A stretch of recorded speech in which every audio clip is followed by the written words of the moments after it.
Hi everyone, welcome back my channel.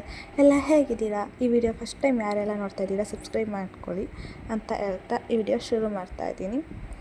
ನಾನು college video ಜೊತೆಗೆ recipes video ಮತ್ತು vlog ಮಾಡೋಣ ಅಂತ ಅಂದ್ಕೊಂಡು ಈ ವಿಡಿಯೋ ಮಾಡ್ತಾಯಿದ್ದೀನಿ. ದಯವಿಟ್ಟು ಯಾರೆಲ್ಲ ಫಸ್ಟ್ ಟೈಮ್ ನೋಡ್ತಾ ಇದ್ದೀರಾ ಅವ್ರು ಸಬ್ಸ್ಕ್ರೈಬ್ ಮಾಡ್ಕೊಳ್ಳಿ, ಓಕೆನಾ? ಹಂಗೆ ಸಪೋರ್ಟ್ ಮಾಡಿ ಅಂತ ಹೇಳ್ತಾ ಈ ವಿಡಿಯೋ ಶುರು ಮಾಡೋಣ.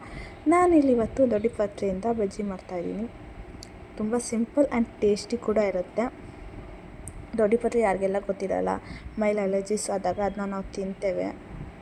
ಹಾಗೆ ಈ ಥರನೂ ತಿಂದರೆ ಚೆಂದ ಇರುತ್ತೆ ಅಲ್ಲ. ಹಾಗೆ ತಿನ್ನೋಕ್ಕಿಂತ ಒಂದು ಸ್ವಲ್ಪ ಬಜ್ಜಿ ರೀತಿ ಮಾಡ್ಕೊಂಡು ತಿಂದರೆ ಎಲ್ಲರೂ ತಿಂತಾರೆ ಅಂತ ಈ ವಿಡಿಯೋ ಮಾಡ್ತಾಯಿದ್ದೀನಿ.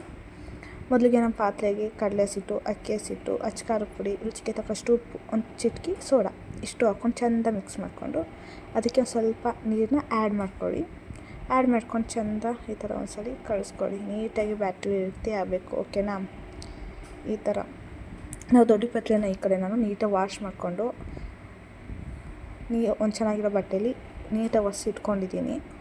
ಈ ಕಡೆ ಒಂದು ಬಾಣಲೆಯಲ್ಲಿ ಎಣ್ಣೆ ಹಾಕ್ಕೊಂಡು ಅದನ್ನು ಕಾಯಕ್ಕೆ ಇಟ್ಕೊಂಡಿದ್ದೀನಿ.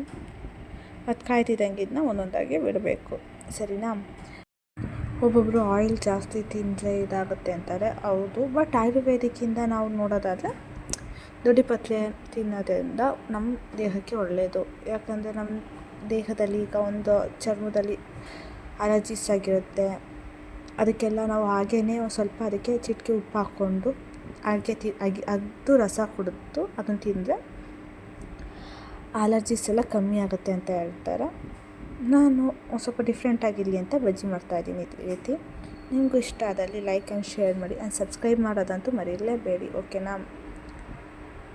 ಹೀಗೆ ಒಂದೊಂದಾಗಿ ಹಾಕ್ಕೊಂಡು ಅದನ್ನು ಸ್ವಲ್ಪ ಎರಡು ಸೈಡ್ನು ಚೆಂದ ಫ್ರೈ ಮಾಡ್ಕೊಳ್ಳಿ. ನಾನು ಇಲ್ಲಿ ಒಂದೊಂದೇ ಹಾಕ್ಕೊಂಡಿದ್ದೀನಿ, ಓಕೆನಾ? ಒಟ್ಟಿಗೆ ಹಾಕ್ಕೊಳೋದಾದರೆ ಅದು ಅಂಟ್ಕೊಂಡ್ಬಿಡುತ್ತೆ ಒಂದಕ್ಕೊಂದು. ಅದಕ್ಕೆ ನಾನು ಈ ಥರ ಒಂದು ಸ್ವಲ್ಪ ಒಂದು ಆಯ್ತಿದ್ದಂಗೆ ಇನ್ನೊಂದು ಹಾಕ್ಕೊಂಡು ಮಾಡ್ತಾಯಿದ್ದೀನಿ.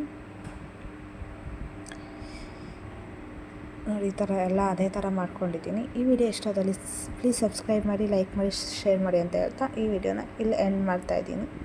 ಮತ್ತೆ ಸಿಗುವ. Bye. Thank you for watching.